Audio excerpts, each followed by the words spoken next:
شیرینبگ با دو دوستش چند سال پیش در این میز یک جایه نشسته آینده خود را طرحریزی می‌کردند. اگر بزرگ شوند و پول پیدا کنند، پیش از همه کدام کارها را انجام خواهند داد. در کودکی مثال میشتیم در کوچه توریک بود، کوچه مثال چی میکردیم میشتیم بچه ها قطعا مثال میدیدیم دما عذاب میکشیدن در دستشون فنریک میگشتن. مثال ما خواستیم که مثال پولدار شیم همی کوچه در پل نابودی همی مثال فنریک بزنیم هم ماشه مثال هم پروژکتورهای خوب بزنیم که مثال پیشی روانه بینیم. دوام 20 سال کوچه های محله ترسونزاده که در مرکز ناحیه فرخار جایگیر است چراغ نداشتند و برای مردم کار افتاده رو و آب مشکل بود.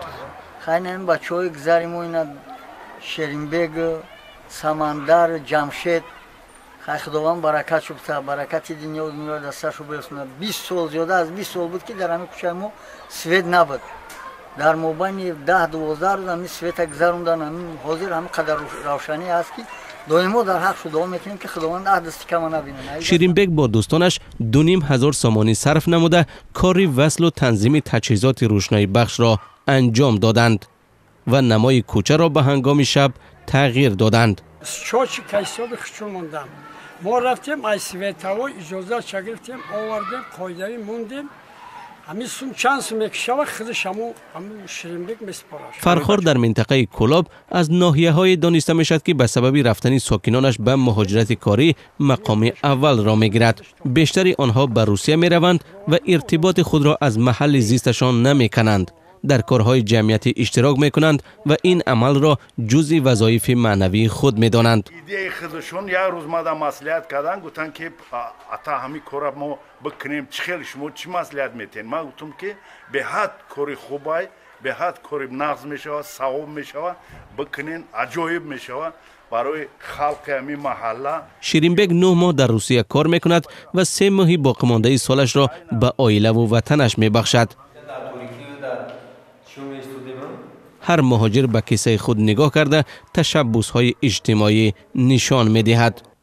ساکنان جماعت غیرت ناحیه فرخار دیگر در محل زیستشان تبابت می‌گیرند و دیگر برای رفتن به مرکز ناحیه قریب نیاز نمانده است.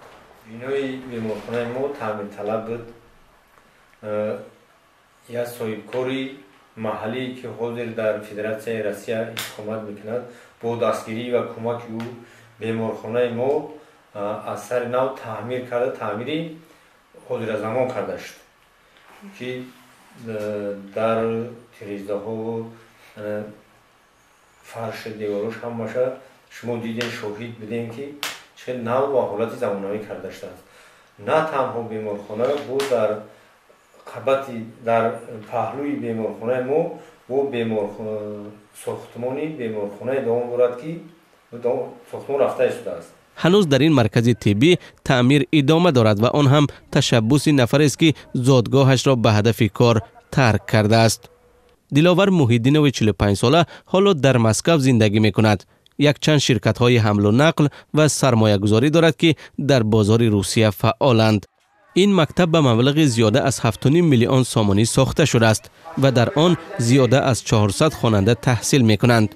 ساختمان آن را دلاور محیدینوف مبلغ گذاری کرده است. محیدینوف دلاور که شاگرد این مکتب را تحصیل کرده است. دید حالی مکتب ما را با بخلص آمد که مبلغ گذارد و این مکتب را سازد و علاقهش می‌رسه اینکه مکتبی شد بر هوا خیلی آشکارانه همه چیز وقتش است، خوب است، شرایطش خوب است. منفرش نمودن 15 کیلومتر راهی بین جماعت غیرت و مرکز ناحیه فرخار ساختمان تولدخانه برای این جماعت و هم مرکزهای طبی در حدود آن، این همه را میتوان تشبس‌های شخصی دلاور نامید. حالا در روسیه طبق بعضی معلومات زیاده از 100 میلیونر تاجیک کار و زندگی میکنند. هر یکی در علاهیدگی تلاش دارند که در حیات زادگاهشان سهم بگیرند.